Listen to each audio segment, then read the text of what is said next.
I know what you're saying. Kathleen Kennedy ruined Star Wars. Rian Johnson's round head ruined Star Wars. But I'm going to tell you how the EU ruined Star Wars. Welcome back to the Junk Room, everybody. It's me, the Junkman, coming back at you right there on the third row tonight to tell you about how the EU ruined Star Wars. Now, before I get started, let me say I'm not going to bash the EU. There are some good things about the EU. Some good stories. Heirs of the Empire is a great one. But this is more of my rant of why I don't like the EU, or kind of wish maybe at times the EU never happened. Now, the EU goes back in the history of Star Wars almost from day one. I mean, you had the Star Wars comics that led from the movies into its own EU stories, following Han Solo, Luke Skywalker, Princess Leia, even some prequel material of Luke Skywalker before events of A New Hope, and even Obi-Wan Kenobi in his general years. And then, of course, you have the books, Splinter of the Mind's Eye. That was the first EU novel, which was at the time a placeholder, which might could have been a sequel if Star Wars A New Hope didn't make as much money as it did. A cheap, easy story to make a sequel to Star Wars. And, of course, you got the spin-off books of Han Solo and Lando having each two books of their own. But it was probably the 90s when things really spun out of control when it comes to the Star Wars EU. Of course, it all started with Heir to the Empire. Star Wars was back. Before these novels here, you saw very little of Star Wars, and very little in a EU. So Heir to the Empire and maybe Dark Empire, the Dark Horse comic, as the era with the EU officially kicked off. Now, it's not just the EU, I want to say, ruined Star Wars. It's West End Games, if that's part of the EU also. Here's my problem with the EU. Is when I went to see Star Wars in 1977, I felt like I was dropped in the middle of a story that was already being told. And I love that. I love the references to the Clone Wars without exactly knowing what the Clone War was. Debating with my friends, is it about clones? Maybe that's just the title. Maybe the clone means something else.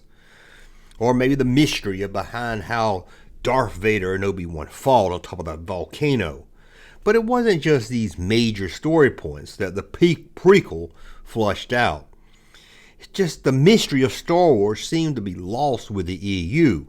And again with stuff like West End Games, where everything had to be explained. And that's what I don't like about the EU. Again, it's not about the stories of the EU, although by the mid-1990s, they were getting carried away with the EU, with a new book with no real standards of quality just being thrown out there. So there's a lot of bad in the EU, but my point with the EU ruined Star Wars is it killed a lot of the mystery. One thing I always loved in Return of the Jedi, the Emperor had lightning in his hands. And to me, as a kid seeing this, it was, wow, look how powerful this guy is with the dark side. Even Darth Vader can't do that. He has found a way to have lightning bolts come out of his hands. But then, somewhere, thanks to the EU, this became just a normal dark force trait. Hell, even some of the Jedis could do it and then apologize for it.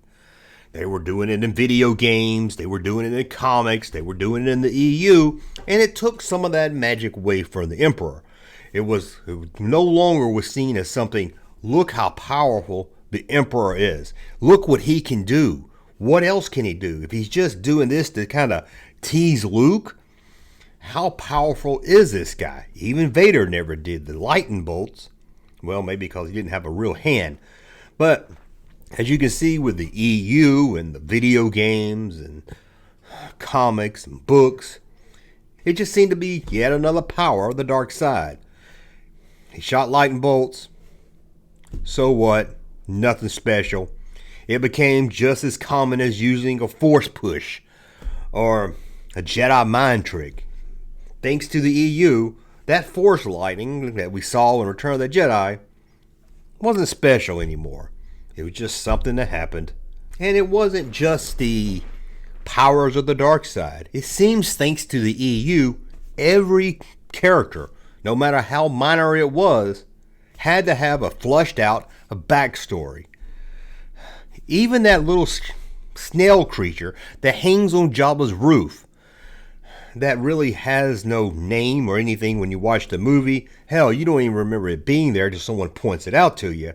This guy right here. Yep, even this guy has a name and a backstory. It seemed everything that showed up in Star Wars had to be flushed out with an amazing backstory. The mystery was gone. You no longer could say, what do you think this was? What do you think this guy's story was? This alien here, why do you think he was in the cantina in A New Hope? Where you could fill in the blanks with your own imagination. The EU put it in canon. Although George Lucas says the EU wasn't canon, it was its own different universe. But for most Star Wars fans, it's canon. If I ask, why was this guy here in the cantina, I won't get a theory of who he is, his name, and what he was doing there. I'll get some long history backstory of some adventures he had that led him to the cantina. That's one of my problems I fear with the Star Wars story spinoff also. The Solo story, the upcoming Obi-Wan television show, The Mandalorian, flushing out some of these background characters that we loved. I mean, we know a lot about Obi-Wan already, and hopefully we won't learn too much. I like the mystery era. I like that between Revenge of the Sith and A New Hope, we don't really know what Obi-Wan was doing. Now, they will touch on that in this television show, but I hope they don't dig too much into it. Maybe they'll take a one-year event of his life and tell us a little story of something he did. I don't want the mystery of that era to be gone, because when it comes to Star Wars, one thing I really loved was the mystery of Star Wars, which again seems to be gone. Again, like I said, with A New Hope, it felt like I was just dropped down in the middle of a story. There I was, at the theater watching A New Hope, had all this background information. It made me feel like, what did I miss? I remember trying to figure out what the Journey of the Whales was. Was it really a book I could buy to tell me the backstory? No, but it was fun to think about. Who was Greedo?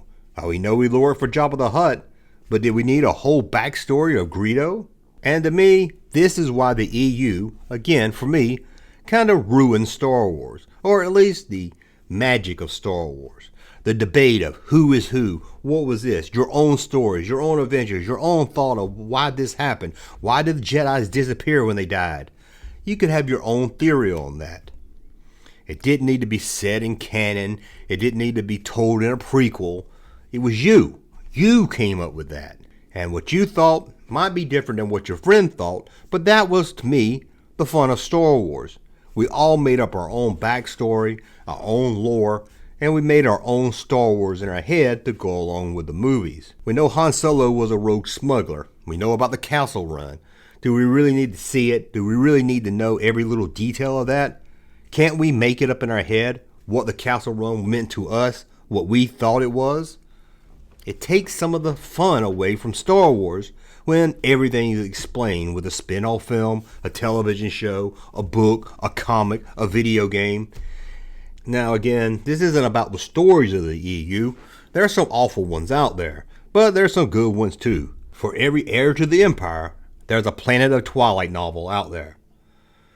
So not every EU story was good, but again, it's the mystery of Star Wars that I just loved so much. Well, I guess you can argue that the prequels kill Star Wars for me also, explaining too much. What was the Clone Wars? How did the Emperor get in power? I guess that doesn't bug me as much because ever since the early days of Star Wars, Lucas let us know he would get back to their story. So we knew those pieces would be filled.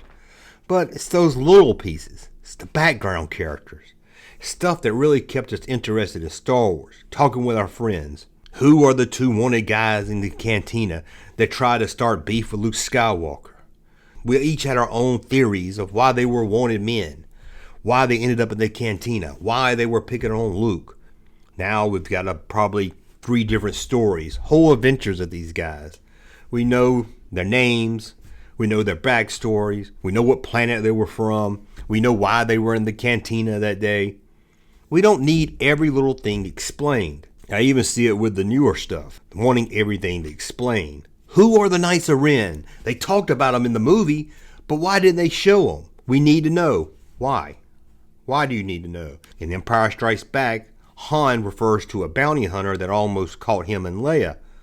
But we didn't wait for an explanation, although I'm sure the EU explained all that in some comic or book, because you have to explain everything, rather than just leaving it a mystery. The Knights of Ren was a throwaway line, something we saw a flash of in the new movies. I didn't need a backstory. I didn't need to know what happened to them. You know why? I wanted my own story in my head. I wanted to put those pieces together myself. But who knows? Maybe I'm just different. Maybe I'm unique. Maybe it doesn't bother you guys. Maybe you didn't like the mystery of it. Maybe you didn't like going in to see A New Hope and feeling you were just dropped down in the middle of a story you got to flush out in your head all by yourself. Well, let me know in the comments below why I'm wrong, why you think it's a great thing that every little character has to have a backstory, a name, a planet, and every information possible. Or let me know if you're right, that maybe the EU did take away some of the magic of Star Wars by over-explaining or giving details to everything. But I don't really read the EU. I read the comics growing up, and I read some of the Dark Horse comics, and of course Heir to the Empire. So to me, I still, have a mystery when I think about some of this stuff, although when I try to debate it with hardcore Star Wars fans, they'll explain how that was shown what happened in a book. And I said, well, it might have happened in your book, but it didn't happen in mine. Well, I want to thank you for watching. As always, please let me know you liked my video by thumbing up my content. Subscribe to the channel. We'll talk again soon. Junkman. Thank you, sir, for that unsolicited testimony.